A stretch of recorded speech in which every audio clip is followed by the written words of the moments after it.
So we are here with Stephen Peterson, one of only 5 Newport Gulls to be a member of the team for 3 full seasons: 2007, 2008, 2009.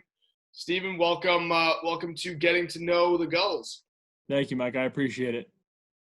Absolutely. I mean, it's pretty significant to have 3 summers here in Newport, and 3 really fantastic summers on the field that kept kind of building. But 3 seasons, how did that kind of go about? How did you have that conversation? I was at Marist my first year. That would have been my freshman year, to get the opportunity to come over there in Newport and play in 07. My head coach that was at Marist at the time was Dennis Healy. And he had coached in Newport a couple of summers prior, and obviously had told me what an unbelievable experience he had as a coach, and obviously what it's like as a player. So, to be an hour and a half from home in the summer, and to be able to play down there and know that your family can obviously still come down there and see you play and get a little vacation out of it was great. My first summer, man, that was bad. I'm surprised. I still joke with Chuck and Chris. I can't believe they even invited me back for a second summer. I mean, to be honest with you, it was an eye-opening experience for me. You go down there and obviously there's, the roster's packed. We had 2 or 3 guys that summer that were supposed to be there that ended up going and play for Team USA. And just so many good arms that you just kind of get there and it's like, okay, wow. You see the names, you see the schools. I'm coming from Marist, a small school in Poughkeepsie, New York, and you get around there with so many different guys from the SEC, ACC, and I think it helped me a little bit to get out there my first year and to be around those guys and be around that level of competition and understand, okay, this is what it's going to be like. This is what summer ball is going to be like. Obviously, it's wood bat. It's a little bit different, but you have an opportunity to go out against some of the best, from different programs, not just in this area. And then I remember going into that next season in 08 and being like, hey, man, like Newport is the best. Like, what an unbelievable spot. I mean, I had an absolute blast. My first year, my host family was the best. If I get another opportunity, like, we got to take advantage of it. And sure enough, I did. 08 was pretty similar to 07 in a way that, another loaded roster. We lost in the championship like we did in 07. And then, obviously, as after 2 years of living that life down there and spending summers down there and having my family be a part of it, to have an opportunity to go for a 3rd year. And that at that point I had transferred to URI, so I knew I was sitting out. So that was, that 09 season was actually my college season because I wasn't able to play after transferring in. That was the first year that the transfer rule had come into play. So, that was my actual season. Ended up getting hurt at the end of that year in the playoffs, but still being able to win a championship after all that time and finally feel like I had accomplished something, for Chuck and Chris after they just pretty much laid out the red carpet for me for 3 years down there was finally nice. But no, it was a blast. Like we were talking about earlier. I mean, you can't, if you have an opportunity to do it, I know there's a lot of different leagues out there, but Newport, Rhode Island, the summertime, I mean, I was living the life, man. And so you had 3 seasons there throughout our time here in Newport. You're going to play with an eclectic bunch of guys. You played with some guys who were, reached the major leagues. One guy in particular I wanted to ask you about in 2007, Mike Sinator, a.k.a. Mike Stud. He's just going by Mike nowadays. We kept in touch a little bit there. Just to shed some light as to how good a baseball player this guy was. Can you talk just maybe one thing on the field, off the field, a little bit about him? Yeah, no, he was special, man. Nobody really knew, we didn't have any idea about this whole rap career thing he had going on. And, I think it was starting up pretty early there for him, but no, he was one of the funniest guys I had ever been around. He was, whether it was, I remember bus rides all the time. Like obviously he was sitting in the back, he was running the show a little bit back there, just getting the guys going. But man, he was an absolute riot. In terms of just on the field, he was our closer that summer in '07. And I feel like, when I think back and watch him pitch, I feel like he was like 75-80% sliders, but man, it was nasty. And, and he just had that like when you think about him, right, like he has that closer type of mentality. Like he is just a bulldog. He's just a hard-nosed guy, tough Rhode Island kid. And he was fun to watch. He was awesome to be around. He was absolute life of the party, and we had some good times, that's for sure, down there. But he would always get the boys going a little bit.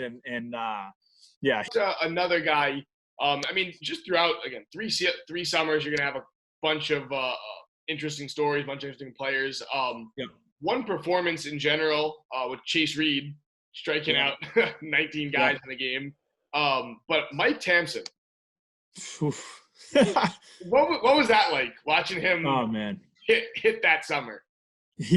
So Mike was one of the, Mike's another guy. That's what the funniest part about playing down there is those, you just come across some absolute characters. Tamsin was the most low key, down to earth, did not stress about anything. That guy would literally, he would look at the lineup, he would grab his bat, and he would just go hit, man.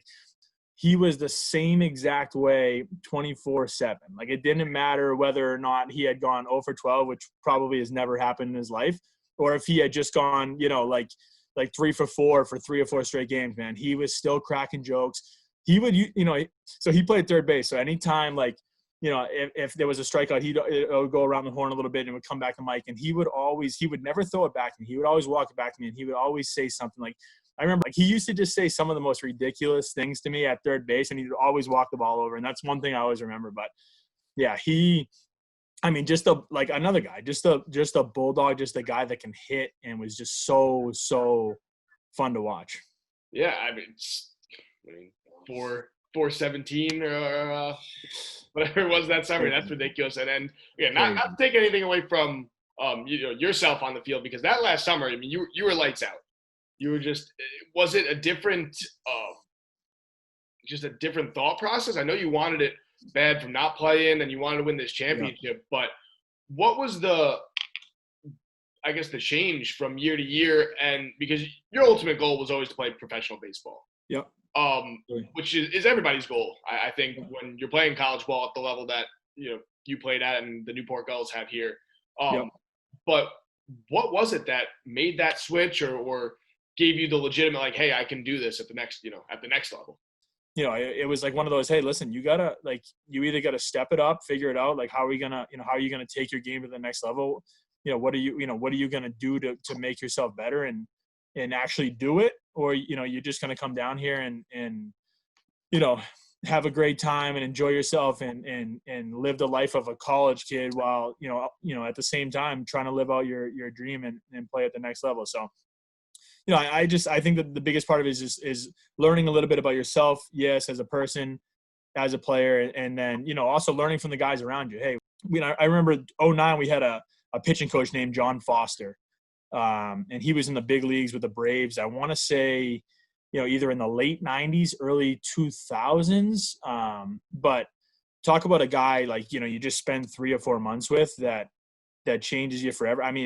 Just different pitch types. He was a lefty too. So just talking about, the way you attack guys, different mindsets on and different counts, stuff like that. So being able to learn from him was huge too. And, obviously I think all that stuff sort of led to that 2009 season where I knew in my mind, even though I was going to have another year of eligibility to play, it was a make or break type of season for me. What was the end of that summer or end of that spring season where you started to talk to scouts? Because you were signed as an undrafted free agent. Yep. So how'd that opportunity come about? How'd you make that decision that this was the time where, hey, I want to wrap up with school here and now it's time to become a professional? Ultimately, I didn't get drafted. And to be honest with you, there wasn't much chatter beforehand. I remember sitting down with Coach Foster in the office and him kind of saying, Petey, we've been talking to some guys. There's different opportunities out there. If it happens, it's probably going to happen late, if it happens at all. But, keep your head up. There'll be some opportunities, probably in independent ball, this and that. So I think it was 2 days. I'll never forget this though. Me and my dad, we sat in his office. We watched every single day of the draft. I'm pretty sure it was 2 days after, I had talked to Coach Foster, obviously a little bit in between that, but, I was supposed to talk to the Red Sox scout that afternoon. And right before I think I was about to call him, the Brewers had called, and they had seen me at an all-star game, like any IBA all-star game that was in Lowell at the Spinners field, right before the draft and stuff like that. And like what they saw, and, obviously knew that I was a non-drafted guy. So, said, hey, we're going to give you a shot here. You're going to fly out tomorrow morning out to Arizona, start in the Arizona League, and kind of go from there. So it was a late for the opportunity, and knew I had to make the most of it, and knew that as a 23 at the time, as a 23-year-old showing up to Arizona in rookie ball with 16, 17, 18-year-old kids, and, that are throwing 95 to 100 miles an hour. And here's me as a lefty that, if I'm touching 90 on a good day, I'm having a pretty blessed day. But, just to be able to go out there and compete and to do something, or to show these guys, hey, this kid belongs. And, your story is certainly to be, I can replicate it, or for younger guys watching this, anybody, just sticking with it, because you had a lot of bumps in the road. Bring us into that minor league baseball lifestyle. How does the process work? Because you just kept rising up the ranks. You just, every season you spent the whole season in rookie ball, then the whole season in single, and then advanced, and then full. And it was like, what were those couple of years like? It's absolutely 100% a grind. And I think every single person would tell you that. But again, like we sort of talked about before, like at that point, man, I was ready for anything. You know what I mean? Like I felt like I had battled. I had gone through, some tough years. I spent 2 months in Arizona in 110-degree heat. I'd never been out there before in my life. You're just, you're on every 3 or 4 day schedule. You got college kids, you got high school kids, and, you're facing, obviously the best of the best. Or like whenever I got the ball, I knew every single time, man, like this could be it, right? Like that was the position that I'm in. I'm an undrafted free agent. At that point, I'm 24 years old. Like I go and string together 1, 2, 3 bad outings. That's probably it. Right. So it's like you get that, you put that pressure on yourself a little bit, just because, every single day you got to go out there and prove it. So those early years, I go rookie ball at the low A to high A, and then, you get the high A, and, you're one step from double A, you're one step from triple A, you're one step away from getting to the big leagues. And, same type of mentality, and, you're around a pretty similar group of guys. And at that point, you've known them for 3 or 4 years. So I spent 3 years in high A, right? Like I felt like I was, it's the same. It's like veteran, yeah.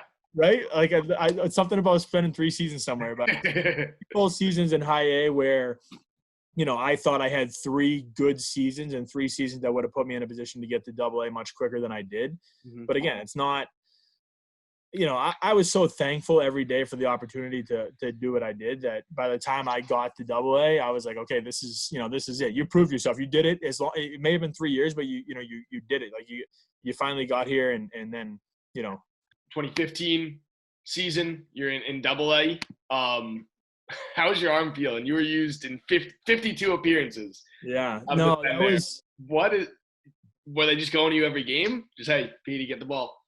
Yeah, no, I had a good thing going there. Everybody sort of knew their role. I knew coming in I'd sort of be not a lefty specialist guy, but if I had to come in tough lefty like situations, that would sort of be my role. And I think I succeeded in that early on, which allowed me to get more opportunities in different situations, coming in, with guys on base, not necessarily lefties or righties, but coming into high leverage situations and getting the job done, and just getting the ball and getting the opportunities and making the most of it was, it was great. Obviously that felt great. After spending 3 years in high A and knowing to myself, hey, you know, like we've earned this opportunity. Let's go out here and take it. And to actually go out there and put together the season that I did, it was awesome. Get the call up to AAA, to the Pacific Coast League. I mean, how was that feeling? Was that kind of like the culmination of all these years of the work you put in? I mean, that AAA is, you know, you're right there. Yeah, that not many people get to do that, man. I mean, no, that was really cool. That was you know, it was towards the end of the season too. You know, and they still had a good shot of making the playoffs up there. But, you know, I think just to get up there, obviously I had played with some of the guys that were up there before. And then, you know, you got some guys that are either rehabbing, you know, some big leaguers that are rehabbing, or just obviously, you know, you're playing against guys that have been in the league for a while. So I think, you know, well, I shouldn't say it's easy. It's great to sit back now and think about it as great memories. At the time, you know, all you're thinking to yourself is, man, there's 2 or 3 weeks left in the season. You know, I just got the call up to AAA. Like, who knows? I think the Brewers at that point I think they were out of the playoff picture, but you still have, you know, September up there. You know, I thought there was a legitimate shot at that point. Like, hey, I might get called up to the big leagues. Like, you know what I mean? Like, I put together a pretty good season. I'm old. At this point, it's like, hey, if I can't get it done now, man, just get rid of me, right? So I kind of had that mentality a little bit. So just kind of going up there to AAA and knowing, listen, you know, you've earned this. You've put yourself in a good position. Let's go out here. Let's show what we can do. And then, you know, it was a great couple of weeks. Again, it's just you continue to learn and develop, and you're just, you know, you start to get around guys that have been doing it for a long, long time. And I may have been older than some of those guys, man, but some of those guys have had much more experience, whether it was big league experience or time up in AAA, where you're just, you know, you kind of everywhere you go at that point, you're trying to be a sponge and kind of soak it in and learn from the guys around you and sort of what got them there and what could take you to that next step there to the big leagues. What are some of those players? Because you must have just throughout those couple of years in the farm system. I mean, any guys off the bat that you played against, played with, that are maybe big leaguers now, or just guys that were real tough outs? I mean, anybody really stick out to you looking back on it? Yeah, I mean, so that year, that 2016 in Biloxi there up into AAA, you know, that was so Josh Hader was with us the whole entire time. He was up in AAA when I got there. Brandon Woodruff was starting, you know, with us in Biloxi, and then I think he was up in AAA with me towards the end of the year. But like, you know, those two guys, I mean, you knew obviously watching those guys that they were special. I had played with Woodruff for, you know, the past 3 or 4 seasons leading up to that too, and you know, to always watch him pitch was great. Hader was just a freak, always has been, still is, man. It's always fun to watch him. Garrett Cooper was a kid who I stayed with when I got up there to AAA. He's a first baseman with the Marlins now in the big leagues. You know, still a guy I talk to all the time. Unbelievable competitor, one of the best hitters I've been around. I think the toughest out for me, and I hate saying this to him because we still joke about it all the time, but Mitch Haniger, he was the right fielder. He was hurt this past season, but he's been in the big leagues with the Mariners now for like 2 or 3 seasons. And every time he comes out to Fenway, we always try to get together. We went out to dinner last year with him and his wife when they were up here. But for some reason, he knows me, man. I love watching him play. And I think he's one of the best hitters I've ever seen. But I always used to think, man, I know what this guy tries to do. I know his approach, you know. I could never. I remember I think I faced him in Mobile 2016 in AA when we went out there. And it was bases loaded. I think I had him 0-2. He battled all the way back to 3-2. I threw a breaking ball 3-2 that I thought was nasty. And I mean, he put a swing on it like. I mean, he had to have known it was coming. I don't know if I tipped my pitch or maybe he was just getting a little love from somebody, you know, behind the fence there. Maybe the trash cans were going in the dugout there a little bit. But, yeah, exactly. But, no, he owns me. Yeah, looking back now, too, on the field, obviously battles, learning, continuing to hone that craft. Off the field, just some stuff that you'll never forget. I know the bus rides are always a big thing that come up. I mean, I still keep in touch with my host family that I stayed with there for the 3 summers, the Lynches. They're The best. I mean, I had a wedding last year in Newport that I ended up, I remember, we talked a little bit last year, but I ended up staying at their house the first night and then ended up staying at the Marriott for the next two over there. But, any time I'm even passing through town, I'll always call them. We'll keep in touch. I think the '09 summer for me, I think was the pinnacle. My roommate there in 2008 and 2009 was Chad Arnold. So we had lived downstairs in the basement there at the Lynches for the past 2 summers. So like by the time we got back there in '09, it was like we were brothers again, man, in summer camp. Like it was just, we had a blast. And then Andrew Kittredge, who obviously he's in the big leagues now. I think he had a host family. I'm not sure yet. We're still trying to figure that out. But I'm pretty sure he slept over every single night. Matt Branham, same way. Like those guys, we would get home even if we were on the road. We would that's when the Wii was big, the Nintendo Wii. So we used to play Tiger Woods on the Wii. I mean, like we would just play rounds upon rounds. It didn't matter. We would be traveling to Danbury, Connecticut, get home 3 hours, 1 o'clock in the morning, and just go rip 36 holes of Tiger Woods Wii. You're like Matthew McConaughey and Dazed and Confused at that point. Exactly right. I'm just showing the guys what to do. I'm telling the guys this is where you should go. This is where you're not. Heck yeah. No, that's what it's all about.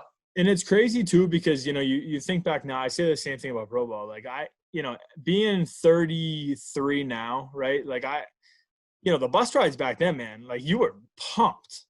Right, like we'd be going on these 3-4 hour bus rides, and you were just.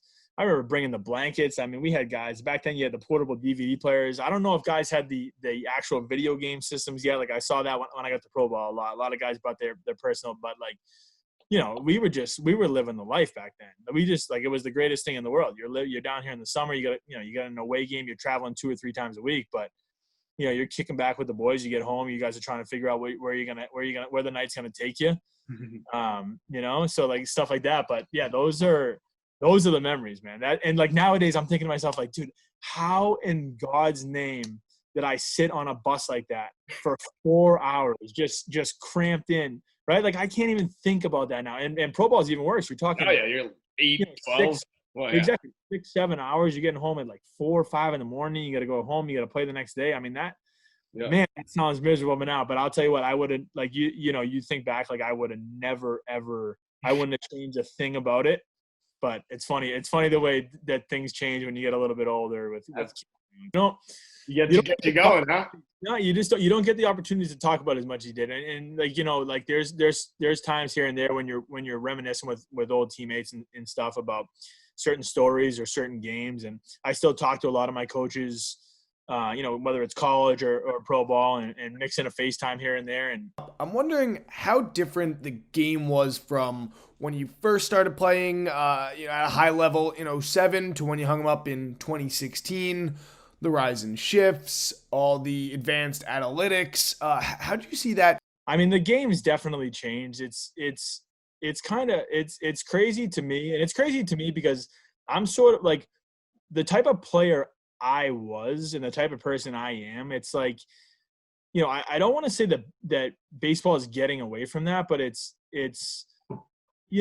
there's so much stuff with spin right now, right? And all your in bullpens are there's TrackMan. There's so many things that are going into bullpens now where even in my first couple of years of pro ball, you were getting some video, there were some different things that they were looking at, but you're not having every single aspect of your bullpen and every single pitch and rotation and everything just analyzed. To me, it's kind of crazy. And again, I say that because I think I don't necessarily fit the mold of 105 miles an hour with spin rate through the roof. And regardless of what this guy does or what his stat line looks like, hey man, his numbers tell us that he's a big leaguer or he's got this is the guy that we got to keep around and mold. And, again, it's obviously, it's done a lot of good in the game, but I think for guys like myself, and I've talked to a couple other guys that are kind of in a similar position that played even a year or two longer than I was, and they would just say, man, like this game is just crazy now. It's, you know what I mean? Like you can't do like every single thing you do is measured. And to be honest with you, I think that there were some things that I did, and the reason why I stuck around as long as I did is not the stuff that's measurable, like pitch wise or stuff like that. It's just like, obviously, that fire you got, that ability to grind, that ability to just like to go out there and just want to compete, and no matter how you feel, knowing that, hey, I'm not a first rounder. They don't have a lot of money in me. Like I'm getting older. There's a lot of guys below me. There's a draft every single year. Like you have to go out and take advantage of every single opportunity that you have.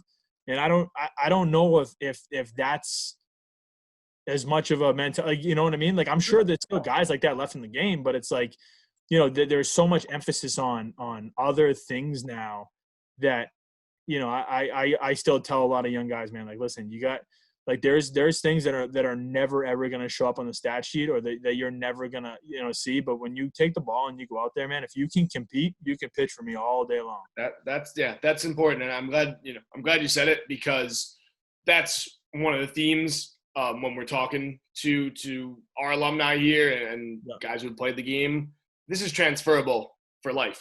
I mean, exactly what you just said. I mean, there's, your SAT scores, your grade point out, all this stuff and even off the field, your internships and all that stuff. There's things that aren't going to be on paper that are going to set you apart. And that's the things you have to focus on, really. And don't get caught up in all of these numbers and, I'm only throwing 82 as a junior or whatever it is. Yeah.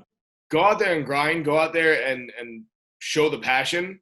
Yeah. Somebody will take notice. Absolutely. And that's on and off the field. So I'm happy that you said those type of things, because for everybody watching at home and who tune into these videos, that's the underlying focus that I think is important.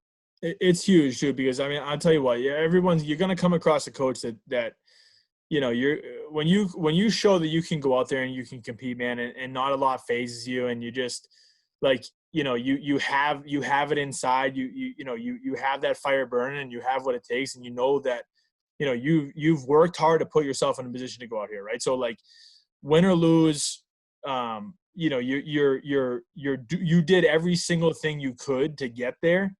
Right. And guys take notice of that. Guys, you know what I mean? It's easy for me to see it. And I just, I know I had to be a certain way, right? I always joke, like, I'll tell guys, hey man, I was like, I had to be a locker room guy. I had to be like, the guy that got the boys going a little bit, got some guys fired up. But at the same time, like, when I got the ball, like, I had it, you have to go out there and compete. Like, you have to be ready to go every single time. And some, there's going to be plenty of times when you don't feel good, right? And you may say to yourself, hey man, I don't have it tonight, but it doesn't, like, that fire, that competition, that's never going to leave, right? You step between those lines, you get the ball, when the umpire says play, that's different, man. It's different. The adrenaline, all that stuff. It's just, you got to be built a little bit different. You got to be a little bit like, you got to be ready for anything. You know what I mean? And that's, again, some guys have it, some guys don't. Some guys will get the opportunities because analytics says that you can, and other guys will, they'll go out there and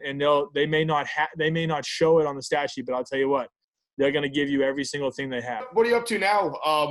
Post baseball, and how'd you kind of make that transition to eventually hang up the cleats? I mean, I'm sure that's a tough decision. Yeah. What went into it? 2017 was my last spring training. I ended up getting I got released at the end of spring training there. At that point, being 30 years old, I think I was 29 or 30. I have zero regrets. I truly feel like, I did everything that I possibly could to put myself in the best position to get to the big league, right? And with what I did, I still feel like, I accomplished my childhood dream of playing professional baseball. So, sort of getting that news is obviously devastating at the time, but, some opportunities, to kind of go the independent route. Mm-hmm. But at that point I had what was he? He would have been I had a 6-month-old boy at home, right? So your priorities change a little bit, and an affiliated opportunity somewhere, had it come up and I could have maybe stayed in Arizona and finished up spring training somewhere, would have been a little bit different. But I think, once I sort of got home and got back around my family and, got to obviously see my son again after, a couple of months away was sort of that point where I said, okay, you know what, I can be at peace with it. I'm not, I wouldn't wake up when I woke up the next morning and sort of felt like I'm okay. My parents kind of came over. You have a couple emotional days and you relive a lot of different things. But, I stuck around the game for quite a bit too. The facility that I used to give lessons at in Tewksbury, Mass, the Nor'easters baseball facility, I went back there and started working full time probably a week after I got home, maybe 2 weeks after everything settled down a little bit. And it helped me just stay attached to the game there a little bit. And then, it sort of got to a point last year, I believe, about a year and a half ago, I had an opportunity to do some outside sales in a building materials role. Being in an outside sales role where you're getting in front of a lot of people and kind of creating relationships and, I love that stuff, man. It's awesome for me. I've enjoyed every second of it. I have a 5-year-old boy now. 4-year-old boy. Heck yeah, he threw out the first pitch last year. What's that? He threw out the first pitch. Yeah, man, he had a blast. He still talks about that all the time. But yeah, he's 4 now, and then I got a 7-month-old daughter, just turned 7 months. Oh, congratulations! So, thank you. A much different feel, much more relaxed, I would say, lifestyle now than what it was a couple of years ago. But obviously, wouldn't change that for the world. Heck yeah, no, I'm glad to hear that all's well with yourself there. I think that we covered a lot here. Yep. Some amazing stuff. Appreciate you taking the time. Anything else to add for us here, Steven? Appreciate it. Just, again, I'm glad we have the opportunity to do this. I think about those Newport memories all the time. I still try to keep in touch with Chuck and Chris as much as possible. Those guys are, as they're the best, man. They give you the shirt off their back anytime. And I feel like they did that for me for 3 months and just provided me with a great opportunity. They were unbelievable to my family. My parents obviously loved coming down there all the time. My grandfather loved it. Just an absolute blast for 3 summers that I feel like, that everybody could enjoy, right? Like I'm down there, I'm playing, I'm living the life, but my family loved every second of it, like I said. And I think Chuck and Chris make that environment down there is such a family friendly environment. And obviously we love getting back there as much as we can. We came down last year, like you said, got to throw, my son got to throw out the first pitch, which he loved. And, we're looking forward to getting down there again this summer. I know that alumni event will be a really cool event. Hopefully a lot of those guys that I played with in those 3 summers will be down there. I know Mike Malolo will be down there. He's still down there. Is he the self-proclaimed mayor down there, or is that what's going on? Well, you got to give Chris and Chuck the mayor and co-mayor. Exactly. Yeah. Newport, that's for sure. But yeah, Mike and Jeff are in Newport now still. Yeah, but no, that'll be a lot of fun. We're really looking forward to that, and I love going down. So. Awesome. Hey, well, I'm sure we'll chat before then. Again, thanks for taking some time here, and best of luck and stay safe. Absolutely, Mike. Thank you. You too. Thanks. I'll talk to you soon.